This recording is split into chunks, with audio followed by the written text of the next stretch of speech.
Start hakem evinde start verildi ve altılı ganyan başladı.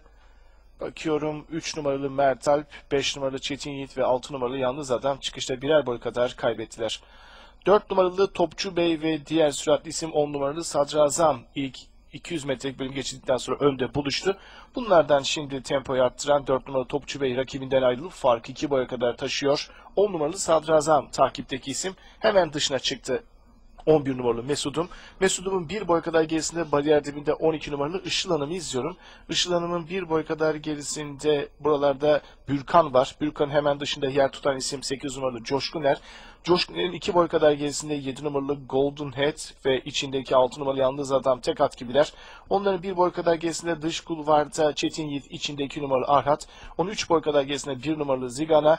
Grubunda 5-6 boy kadar gerisinde son sırasında 3 numaralı Mert Alp şeklinde son 600 geçiliyor.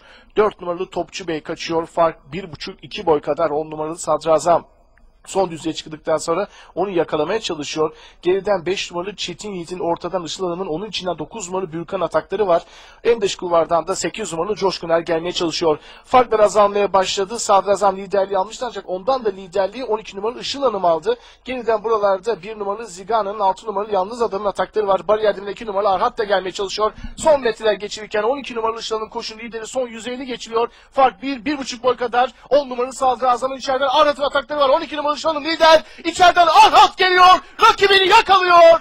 Onu geçiyor mu? Bununla ilgili kararı varış hakemleri verecek. 2 numaralı Arhat mı? Yoksa 12 numaralı Işıl Hanım mı? 3. koşuyu Altılı Ganyan'ın ilk ayağını kazandı. Bununla ilgili karar varış hakemlerine kaldı.